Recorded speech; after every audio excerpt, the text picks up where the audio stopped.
Maintenant, donc les articles, qu'est-ce que ça dit? Il y a plein de trucs voilà, que j'ai pas lus, donc je vais juste les survoler rapidement. Je vais pas lire voilà, tout ce qui est lore, etc. On s'en fout. Les mécaniques d'Odyssée des cieux. Allez, lisons ça rapidement. Les nouvelles mécaniques. Bon, je lis pas la présentation de tout le... Bon, allez, on peut le lire rapidement. Prends ton envol par-delà les nuages à la découverte du ciel. Skybound Odyssey introduit de nombreuses nouveautés dans Altered avec 6 héros et héroïnes inédits et de toutes nouvelles mécaniques de jeu. Redécouvre ta faction préférée et développe des synergies surprenantes, mais attention aux léviathans qui rôdent dans les parages. La team de l'Odyssée des cieux, Marcus Kirsey qui est le lead game designer, Nathanael Dufour qui est le game designer. Ah, on en présente que 2, ok. Ok, donc il y a que 2 personnes qui ont travaillé dessus. Ok, intéressant. Je savais pas comment était faite la mécanique d'équipe au sein d'Equinox pour les extensions. Donc 2 personnes par set, visiblement. Ok. Ensuite, donc à propos de l'Odyssée des cieux, le design de l'Odyssée des cieux a commencé avec une constante forte. Cette édition allait introduire de nouveaux héros dans le jeu. En tant que designer, c'était une perspective très intéressante, mais elle s'est accompagnée d'une forte pression. Les attentes envers les nouveaux héros sont élevées, et ces attentes peuvent varier considérablement d'une personne à l'autre. Dès le début de la conception de l'édition, nous avons rapidement réalisé 2 choses.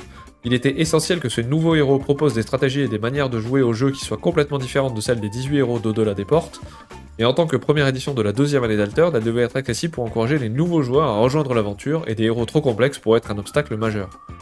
En d'autres termes, les héros et les mécaniques de l'Odyssée des cieux se concentrent sur la création de stratégies nouvelles et intéressantes, tout en restant simples et axés sur le gameplay d'Altered. Le choix du thème de l'édition a également suivi le même principe. Après les paysages enneigés d'épreuves du froid et les mystères des profondeurs du murmure du labyrinthe, nous avons décidé que le ciel dégagé et les îles flottantes apporteraient un fort sentiment de renouveau. Il était également important de choisir un thème facilement reconnaissable et accessible à travers tous les visuels et les mécaniques de l'édition. Et là on va pouvoir commencer à parler des mécaniques. Ah bah Gavroche, on l'a pas vu celle-là, tiens. On va pouvoir la voir comme ça. La mécanique d'aérolithes. Les aérolithes sont un nouveau type de jeton neutre, un jeton permanent repère. Les jetons permanents repères ne sont pas joués. Ok, donc tout ce qui trigger par when quelque chose est joué ne marchera pas avec les repères permanents, les jetons en tout cas, mais sont créés dans la zone de repère par d'autres cartes. Ils sont retirés du jeu s'ils quittent la zone de repère. Les jetons aérolithes ont pour effet suivant, quand je suis sacrifié et ravitaillé, pour 1 en tapant la carte, sacrifiez-moi. La manière la plus évidente d'utiliser l'aérolithe est de payer 1 pour gagner une carte en réserve. Oh, j'en doute pas qu'il m'en manque encore. Hein. Je disais, comme je disais, j'ai repris en fait ce que j'ai trouvé dans le Discord. Mais clairement, il va m'en manquer. La manière la plus évidente d'utiliser l'aérolithe est de payer 1 pour gagner une carte en réserve, mais le plus souvent, tu y trouveras une synergie avec le reste de ton deck. Tu peux alimenter une autre carte, comme Boom, rare version Axiom, transformant un coût élevé en un avantage. C'est vrai que Boom permet de sacrifier un permanent, j'avais oublié ça, tiens. L'utiliser comme un moyen peu coûteux de permettre des synergies nécessitant quand tu contrôles un ou plusieurs repères. Utilisé comme une étape dans ce que nous appelons le débordement de repères, lorsque ta zone de repère est pleine et que chaque nouvelle aérolithe devient un ravitailler gratuit pour le tour suivant. N'oublie pas, pendant la phase de nettoyage à la fin de la nuit, les repères que tu défausses en excès comptent comme sacrifiés. Quoi? Quoi? C'est quoi ça? Ça compte comme sacrifié? Mais what? Ah oui, non mais d'accord. Ah mais je comprends mieux pourquoi il y a autant de trucs qui font des tokens aérolithes. Oh waouh, comme c'est fort ça! Mon dieu! Qu'est-ce que c'est que ce truc? Oh, c'est incre ça! Alors, jetons un œil à Gavroche en l'occurrence. Gavroche 1-2 chez Axiom, 0-1-1. Depuis la réserve, créez un jeton aérolithe dans vos repères. Version rare 1-1. Vous pouvez sacrifier un permanent pour créer un repère aérolithe dans vos repères. Et version tranchue chez Lyra, qui est la même version que la rare chez Axiom. Donc pour 1-1, vous pouvez défausser une carte de votre réserve pour créer... Ah non, pardon, c'est pas la même. Donc vous pouvez défausser une carte de votre réserve pour créer un jeton aérolithe dans vos repères. Donc tu peux faire de la gestion de réserve pour en plus aller faire un aérolithe. Wouah, c'est vraiment bon ça. Ok. Ah mais j'avais pas vu ça. Ça c'est vraiment fort. Hein. Ça c'est vraiment pété. Gavroche est une source d'aérolithe simple et efficace, associée à un personnage qui coûte 1 de mana, ce qui est toujours puissant. Au minimum, cela te permet de te réapprovisionner et d'aller plus loin dans ton deck, mais dans un deck Izari et Pebble dédié, cela devient une carte très efficace qui peut faire bien plus que son coût ne le suggère. Et ben ok. Ouais ok, effectivement là le sacrifice quand tu clean up, ça fait mal. Ça fait vraiment mal. Ok. Mais du coup, ça veut dire que, voilà, mettons, tu fais, t'as 2 permanents et tu fais un token aérolite. Fin de tour, tu clean up ta réserve et tes permanents. Fait que tout ça part dans les limbes. Et à la fin de ton clean-up, ça fait un truc et du coup ça te met une carte en réserve. Ouais, non, ok, c'est vraiment fort. Oh, c'est vraiment cool ça. Du coup, même chose pour la Lyra, ça te permet d'aller péter une carte dans ta réserve qui t'intéresse pas pour essayer d'aller chercher quelque chose de plus. Ok, non, je suis pas sûr que ça veuille un slot de rare, mais c'est vraiment bien. C'est vraiment bon. Ok. Mécanique foncée, donc rush. Foncer signifie jouer une autre carte immédiatement. Se précipiter est généralement un inconvénient. La plupart du temps dans Altered, il vaut mieux jouer ces cartes plus tard car tu as plus d'informations. La plupart des cartes de l'Odyssée des cieux te donnent la possibilité d'accepter cet inconvénient en échange d'une autre capacité. Lorsqu'une carte te demande de foncer après avoir joué déjà une carte, il ne s'agit pas de jouer un nouveau tour, et tu ne peux donc pas faire une action rapide entre les 2 cartes. Il n'est pas non plus possible de choisir de passer et de terminer ton après-midi si tu souhaites bénéficier de l'effet. Ok. Bon, la harponneuse, on l'avait déjà vu, donc je vais pas repasser dessus. Les harponneurs assistent la nouvelle héroïne Bravos Soledad. Comment ça, Soledad? Je croyais que c'était Sol, le nom de l'héroïne. Dans sa quête pour chasser Alua, le Léviathan qui bloque le chemin des expéditions. Nous voulions que cette carte reflète le sentiment de la chasse pour les joueurs. Forte et agressive, jouer une harponneuse Bravos peut submerger un adversaire, mais t'expose aussi à des représailles. Ok. En vrai, foncer pour un effet flèche, chez Lyra, je prends aussi. Je suis moins persuadé peut-être chez Sol, mais un sabotage flèche pour 3-2-2, donc t'as pas de trou dans les stats. Pour 3, c'est le coup d'une petite souris. Pour 1, tu peux aller faire un draw, n'importe quoi, pour remplir un peu ta réserve. Et setup pour quelque chose après. En vrai, c'est pas si mauvais. C'est pas si mauvais. Marqueur terrain. Ah, Nadir. Alors, un marqueur terrain se place dans une région visible et lui retire tous ses précédents attributs de terrain pour les remplacer par forêt, montagne ou eau en fonction du marqueur. Cet effet persiste jusqu'à ce que le marqueur terrain soit retiré par un autre effet ou remplacé par un autre marqueur terrain. Les capacités passives des cartes qui remplacent les types de terrain, comme le Kraken, s'appliquent par-dessus le marqueur terrain, qu'elles soient entrées en jeu avant ou après. Ah, avant ou après? Ah ok, ah, ça c'est chiant par contre. Parce que jusque-là, c'était genre tu joues une Perséphone, t'as un Kraken qui arrive par-dessus derrière, c'est le Kraken qui prend le pas parce que c'est la dernière carte qui a été jouée. Là, en l'occurrence, s'il y a une Perséphone qui est déjà en jeu, et que tu joues avec Nadir le token O, bah c'est la Perséphone qui prend le dessus. Ça, c'est dommage, je trouve. C'est un peu con en l'occurrence. Ok. Avec Nadir et Bubble, nous voulions offrir une nouvelle manière de jouer Lyra. Les personnages Lyra ont souvent une forte statistique dans un ou deux terrains au prix d'un 0 ailleurs. Les marqueurs terrain sont un moyen de pallier cette faiblesse. Si ton adversaire se trouve dans une région d'eau à un seul terrain, ton 0 en montagne n'a plus d'importance. C'est vrai. Les marqueurs terrain offrent une grande profondeur stratégique aux joueurs Lyra. Ils te permettent de changer le type d'un terrain par surprise, afin de gagner un avantage et de compliquer l'avancée de ton adversaire.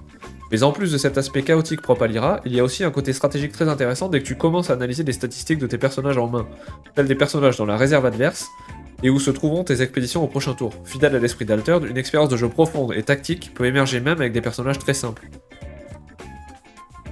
Oui, c'est vrai.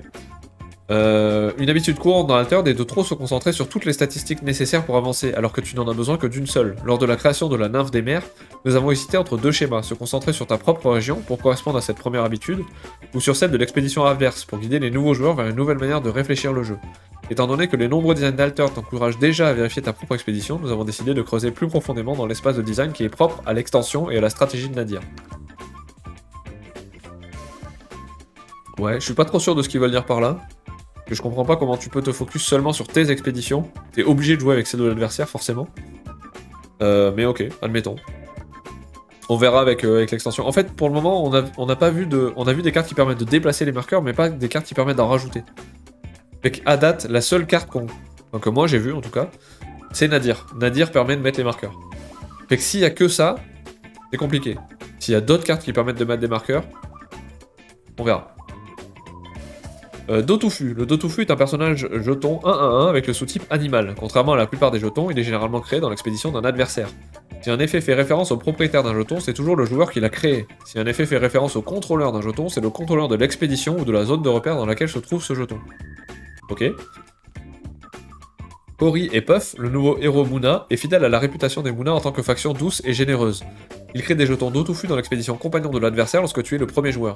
Ce qui est a priori un inconvénient vient avec un avantage puissant, piocher une carte un tour sur 2. Un bon deck Kori est donc construit autour de moyens de contourner le jeton que tu donnes à ton adversaire. Avec l'Odyssée des cieux, tu trouveras de nombreuses façons de tirer parti de ce Dotofu, avec des capacités qui te récompensent lorsque tu affrontes une expédition qui possède déjà un personnage, ou avec des sorts qui transforment cet inconvénient en un avantage. Dans une partie en 2v2, tu pioches chaque fois que toi ou ton coéquipier jouait en premier, et tu crées toujours le Dotofu dans l'expédition qui fait face à ton expédition compagnon. Ok. Bon, le 2v2 c'est une mécanique particulière, donc on va laisser ça de côté. Le rouge-gorge rancunier, effectivement, tu l'avais dit, est un moyen simple de transformer l'inconvénient de la création d'un Dotofu en un avantage. Avec un Dotofu, dans l'expédition qui lui fait face, le rouge-gorge obtiendra toujours son boost. Le rouge-gorge rancunier est considérablement plus fort lorsque tu joues en second, car il y aura toujours un personnage en face de lui. Ce ne sera pas le cas lorsque tu joueras en premier cependant. Heureusement, la capacité du héros Kaori et Puff se déclenche lorsque ton côté joue en premier, donnant un Dotofu à ton adversaire. Les statistiques de rouge-gorge sont parfaitement adaptées pour surpasser le Dotofu de l'adversaire, te donnant un moyen d'obtenir un avantage statistique combiné à un effet après vous. Ok, donc ça c'est ce qu'on avait dit en analysant la carte, donc on est d'accord. Ascend. LV est un statut qui, contrairement à Ancré, Endormi, Boosté et Fugace, s'applique à une expédition et non à ses personnages. Pendant le crépuscule, si une expédition élevée a une statistique supérieure ou égale dans un terrain de sa région à la statistique correspondante de l'expédition qui lui fait face, elle avance. Note qu'une statistique de 0 n'est pas suffisante pour avancer, même pour une expédition élevée. Ça c'est normal, pas déconner quand même. Au repos, toute expédition élevée perd ce statut. Pour signifier qu'une expédition est élevée, place un marqueur dessus que tu retireras au repos, en même temps que tu retireras tes personnages. La manière la plus satisfaisante de l'utiliser, joue un personnage avec exactement le nombre de statistiques nécessaires pour égaler l'expédition adverse, empêchant sa progression avec l'efficacité typique d'Ordis sans sacrifier la tienne. Ouais, Ordis quoi. Bien sûr, il existe de nombreuses autres façons de tirer profit d'un deck élevé, des effets qui se déclenchent si je suis dans une expédition élevée, à la deuxième capacité de Zen et Zephyr qui punit ton adversaire s'il renonce à essayer de la bloquer. Ouais, bah oui, encore une fois, hein, on sait que c'est fort. Hein. Du coup, on n'avait pas vu la troupière, je crois. Donc troupière, c'est une 2-2-2-2-2. Si je suis dans une expédition élevée, je gagne un boost, sinon mon expédition s'élève. Donc soit c'est déjà élevé et c'est une 3-3-3, soit l'expédition s'élève. Que depuis la main, la version rare c'est en effet flèche, et la version transfuge est chez Muna, et c'est aussi en effet flèche. Ok. Ok, bon ça reste fort, hein, mais ok. Expédition élevée a été conçue comme une mécanique top-down, c'est-à-dire conçue à partir d'un thème, pour s'adapter au thème de l'exploration aérienne et des îles volantes. Comme pour toutes les stratégies basées sur une mécanique, tu as besoin de cartes qui font s'élever tes expéditions, les enablers, et de cartes qui te récompensent pour cela, les payoffs. Au cours des premiers tests, la plupart des enablers fonctionnaient bien, mais les payoffs étaient souvent peu fiables, en dehors d'un deck élevé dédié à Zen et Zephyr. Les cartes comme la troupière élevée ont été conçues comme une solution à ce problème. La carte est à la fois un payoff et un enabler, et élevé t'aide à avancer dans toutes sortes de stratégies Ordis. Les sorts à haut coût. Les sorts à haut coût n'ont jusqu'à présent pas eu de grande place dans le gameplay d'Altered, hormis quelques scénarios niches. Les sorts majeurs qui affectent les expéditions, comme les sorts de gestion ou les cartes telles que Jour de Célébration, doivent souvent être déployés tôt dans le jour et en raison de leur coût en mana, ce qui peut facilement être anticipé et contourné par les adversaires, alors que les sorts à faible coût comme Entraînement Magique, Sommeil Réparateur et Main Tendue ont longtemps dominé la méta. Nous nous attendons à ce que Moyo et Silk remettent en lumière ses puissants sorts 4, 5, 6 et 7 de mana. Notre première version de Moyo vérifiait le coût de main de la carte jouée, cela rendait certaines cartes comme la version rare de l'invocation de Fallen surpuissantes. Construire un deck Moyo était vraiment difficile, et il n'était pas rare que le joueur n'ait aucune carte jouable au premier tour. À la place, Moyo vérifie le coût de base de la carte, c'est-à-dire le coût de main des sorts joués depuis ta main et le coût de réserve des sorts joués depuis ta réserve. Cela signifie qu'une carte 2-4 comme Zoo peut être utilisée pour créer une Fallen de Mala la deuxième fois qu'elle est jouée. Trahison, qu'on n'avait pas vu non plus, mais que j'avais déjà vu moi. 7-7, Fugace, un personnage ciblé trahi, c'est-à-dire qu'il rejoint l'expédition qui lui fait face. Il change de contrôleur. Donc ça c'est vraiment cool. Le defect, je trouve ça vraiment cool. La version rare c'est une 6-6 et c'est un personnage ciblé de coup de main 4 ou moins. Trahi, donc on perd un peu en cost, mais du coup on perd un peu en cible. La version transfuge est chez Lyra, et du coup elle pourrait également très bien aller dans un deck Kadigir. Si c'est jouable, je sais pas, on verra. Trahison est la carte emblématique d'un nouveau mot-clé, Trahi.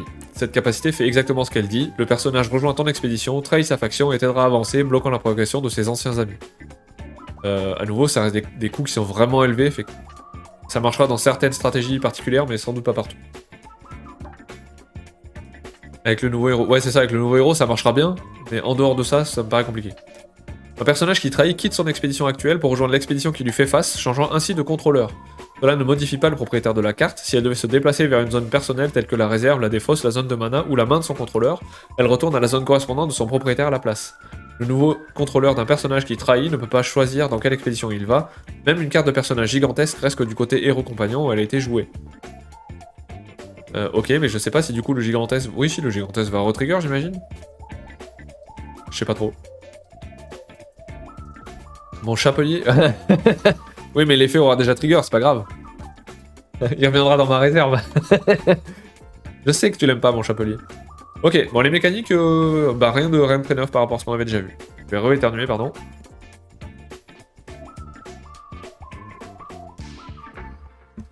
Pardon, me revoilà. Bon, les previews des cartes, on vient de faire un gros tour, donc on s'en fout un peu. Le qualifieur BGA, on s'en fout. Moyo et Silk, on s'en fout. Isari Pebble, on s'en fout. Altered à 1 an, c'est quoi la suite? Ça, je veux le voir parce que c'est vraiment important. Et que j'avais pas réagi dessus. Fait que si jamais vous avez pas vu ça, c'est vraiment un gros changement qui apporte beaucoup de questions. Il y a déjà des points qui ont été répondus sur Discord. Il y a un autre article qui va arriver plus tard dans le mois, je crois. On verra à ce moment-là. Mais je vais le lire quand même. En février 2024, nous lancions Altered avec une campagne de financement participatif historique. Notre rêve était clair, bousculer l'univers des TCG avec un jeu qui ne ressemblerait à aucun autre. Des cartes uniques au monde, la possibilité de jouer en ligne avec sa collection, et un écosystème où vendre, échanger et imprimer ses cartes se fait en un instant. Depuis, des millions de cartes ont été scannées et jouées partout dans le monde. Marketplace et Print on Demand sont devenus réalité, même si nous sommes conscients qu'il reste des améliorations à faire. Et un premier championnat du monde a vu le jour. De cette énergie est né un jeu vivant, compétitif, porté par une communauté passionnée qui nous rassemble bien au-delà des frontières. Cela fait 1 an maintenant qu'Altered est officiellement né, 12 mois intenses d'expérimentation, de retours précieux, de défis relevés. De belles réussites et d'échecs aussi, parfois. Fort de ce chemin parcouru, nous souhaitons aujourd'hui partager avec vous une décision importante pour l'avenir du jeu. Un avenir participatif. Comme vous le savez, le monde des TCG est en pleine effervescence. De nouveaux acteurs arrivent en masse, chacun pousse des coudes pour gagner un peu d'espace sur les étagères des boutiques et trouver une place dans les calendriers de jeux organisés. Face à ce challenge, nous avons pris une décision fidèle à notre identité d'éditeur indépendant, ne pas suivre les normes, mais tracer notre propre voie et continuer d'innover comme nous l'avons toujours fait. C'est pourquoi, avec la pleine confiance et le soutien d'Asmodée, partenaire d'Equinox, nous avons fait le choix de reprendre directement en main la distribution d'Altered. À partir du set 5, donc après Skybound Odyssey, Altered sera distribué via des campagnes de précommande sur GameFound, ce qui offrira de nombreux avantages à tous. Aucun set ne sera jamais réimprimé une fois la campagne terminée. Chaque carte produite existe parce que quelqu'un l'a souhaité. Vous bénéficierez aussi d'offres finement adaptées à vos préférences et ce modèle direct renforcera notre capacité à recueillir et à répondre à vos besoins. Le rythme reste le même, un nouveau set tous les 4 mois. Chaque sortie ne sera pas une simple vague de produits, mais un événement à part entière. Ça, ce que ça veut dire, prenons le cas de Beyond the Gates. Aujourd'hui, sur les étagères des boutiques, c'est toujours possible de trouver des boosters de Beyond the Gates, au-delà des portes, le premier set. Parce qu'il y en a un nombre X qui a été édité, et que tant que les stocks sont disponibles, les boutiques peuvent se ravitailler pour redemander du stock. Cette annonce-là, elle dit ça n'existera plus. Quand on va sortir un set, chacun va demander combien il en veut, en tant qu'individuel ou en tant que boutique, il va y avoir un stock qui va être défini. On va imprimer ce stock-là, et après c'est fini. Effectivement, chaque carte n'existera que parce qu'il y a quelqu'un qui aura montré de l'intérêt pour acheter un display, pour en mettre sur ses étagères, etc. Mais ça laisse beaucoup de questions sur, ok, il y a un set qui a eu beaucoup de succès parce qu'il y a des cartes qui étaient très intéressantes à l'intérieur. On sait par exemple que Trial Bifrost a vu un peu moins de play parce que les uniques étaient moins fortes, parce qu'ils étaient en train de chercher un peu l'équilibre. Fait que les meilleures uniques par exemple sont dans Beyond the Gates, les moins bonnes sont dans Trial Bifrost et Whisper from the Maze, c'est un peu entre les deux. Ça veut dire que voilà, un set un peu qui pouvait changer quelque chose quand tu l'achetais, Beyond the Gates par exemple, ça sera un temps donné. C'est voilà, si tu achètes, si des cartes sont éditées, c'est que les joueurs les ont voulu. Si toi, en tant que nouveau joueur, tu veux profiter des cartes qui ont existé, tu pourras pas. Ou alors il faudra passer par le print on demand si quelqu'un les vend. Je pense que c'est un gros risque qu'ils prennent. J'ai hâte de voir ce que ça va donner vraiment. Je suis un peu inquiet en vrai sur ce truc-là. J'attends l'article suivant qui va sortir. Parce que je trouve que voilà, ça bloque un peu l'entrée. Pas aux nouveaux joueurs, parce que les nouveaux joueurs peuvent participer avec les sets actuels et ne pas se baser sur ce qui existait avant. Par contre, au niveau compétitif, vraiment, c'est un problème, je pense.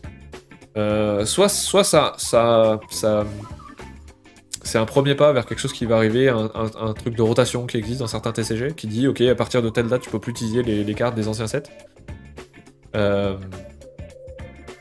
Et ça enlèverait ce problème-là, de dire ok, ben les anciens sets, vous pouvez pas en imprimer, donc vous pouvez pas en ouvrir des nouvelles, donc celles qui existent, ben ceux qui les ont déjà vont pas les vendre parce que c'est les meilleures cartes. Donc en tant que nouveau joueur, vous pourrez pas en avoir. Et du coup, ça bloque beaucoup de trucs en termes de compétitif. Et que je pense qu'il faut vraiment qu'ils annoncent quelque chose sur le compétitif. Je pense que sur le casual, sur les boutiques, etc., ça change pas grand-chose. Par contre, sur le compétitif, ça pose vraiment beaucoup de questions, donc on verra ce qu'ils vont dire là-dessus. Mais voilà, ça c'est un point qui est, à mon sens, un peu problématique. Les boutiques sont désormais plus que jamais au cœur de l'aventure Altered. Cette nouvelle approche nous permet de travailler main dans la main avec eux. À partir du 7.5, les boutiques auront une ligne de communication directe avec nous, plus claire, plus simple et plus efficace. Nous avons préparé un plan solide pour répondre à leurs défis en matière de marge et de conditions de paiement, et ils auront accès à des produits exclusifs ainsi qu'à des quantités de kits de jeux organisés adaptés à leurs besoins pour faire vivre Altered en boutique.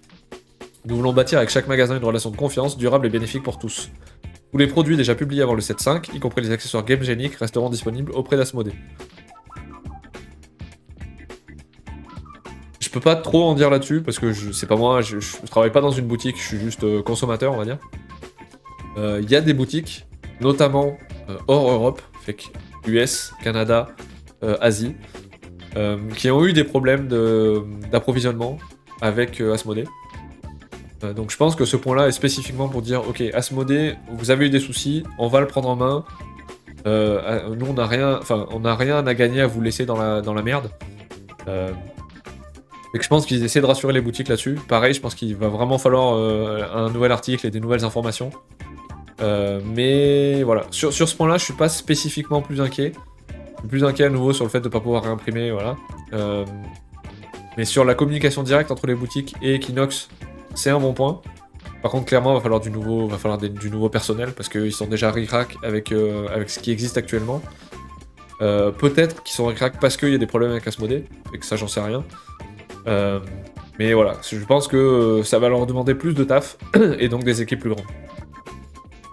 Et après, Altered ne serait pas Altered dans un avenir prometteur à l'horizon. Les joueurs peuvent s'attendre à de nombreuses annonces, innovations produits, nouvelles raretés inédites, nouvelles cartes, mise à jour des boosters, nouveaux packs, box stopper, objets exclusifs, Woli Woli, davantage de collaboration avec Board Game Arena, concours pour les fans, giveaway et d'importantes updates numériques à venir très bientôt. Nous sommes convaincus que l'année 2 apportera son lot de joie, d'enthousiasme et de moments inoubliables. Vous n'allez manquer de rien. Bah ça, on prend après hein, des nouvelles raretés, des nouvelles cartes, des nouveaux boosters, des nouveaux packs, des objets exclusifs Woli Woli. J'imagine ça doit être genre une peluche Woli Back. On en a aperçu, mais on sait pas trop si c'était du fan ou pas. Bref, ça, enfin, voilà, vous nous dites qu'il va y avoir des trucs neufs, on prend, hein, ça, on prend Equinox, nous, en tant que joueur, forcément, on prend. Hein. On est très friand de ça, toujours. Maintenant, il faut que ça suive, mais on attend de voir ce que ça va donner. Et enfin, notez la date 15 octobre, envie d'en savoir plus, notez la date dans vos calendriers, nous avons hâte de vous y retrouver. Donc c'est ce que je disais plus tôt, il y a un deuxième article qui arrivera mi-octobre, juste après les Worlds, si je dis pas de bêtises, que les Worlds sont censés être le week-end du 13, il me semble. Attendez, je vérifie... pas du tout. Donc le 15, c'est un mercredi. Je sais plus quand sont les Worlds. Il me semble que c'est le week-end d'avant. Donc peut-être je dis une bêtise, mais il me semble que c'est le week-end d'avant. Je sais pas si je l'ai quelque part. Les Worlds. J'aurais dû aller chercher dans les news. On enlève les récits un peu. Les World Championship. Événement d'août, je sais pas si c'est là-dedans. Ça c'est vraiment les qualifieurs. Qualifieurs en ligne, Canada. C'est pas ça. Revenir aux articles. En news.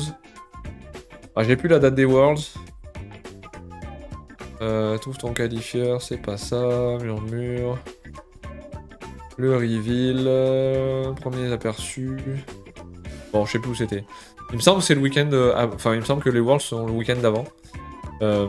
Et qu'on verra ça, mais voilà. Voilà en tout cas pour les dernières news. Je veux pas spécifiquement voir le OP. Bon, pourquoi pas, allez, survolons le OP vite fait, voir s'il y a quelque chose à dire. Les événements. Détails de l'événement. Odyssée déçu en avance avec le tournoi deck des decks. Ça c'est cool. Donc le 21 septembre, donc c'est dimanche prochain. Ouais, c'est ça. Dimanche prochain, il y a un tournoi des modecs, donc ça c'est cool. Le meilleur joueur, la meilleure joueuse de sa faction se verra remettre 20 boosters promo et 6 boosters Odyssée des cieux. Ok, c'est cool. On prend, hein. Les avant-premières à partir du 26, donc comme d'habitude, le promo pack. Très cool, ils ont rajouté une unique à chaque fois, donc ça en prend aussi. Les inscriptions, voilà, Ah non, ok, donc c'est du 17 au 19 octobre, les finales des championnats du monde. Donc l'annonce, l'article dont on vient de parler, se fera le 15 octobre, donc le mercredi d'avant. Et le 17 et 19, enfin du 17 au 19, je pense qu'on fera du react sur les championnats du monde. Peut-être pas sur tout le week-end, hein, faut pas déconner. Mais au moins sur la finale, je pense, ou sur les demi-finales, enfin les quarts de finale, on verra. En tout cas, voilà, on ira voir ça. Les tapis sont magnifiques, j'aimerais trop en récupérer un, mais je sais pas si je pourrais. Le reste, les pins et tout, je m'en fous un peu. Les tumultes, on a déjà vu. Anyway. Voilà, voilà pour aujourd'hui. Je pense qu'on va s'arrêter là.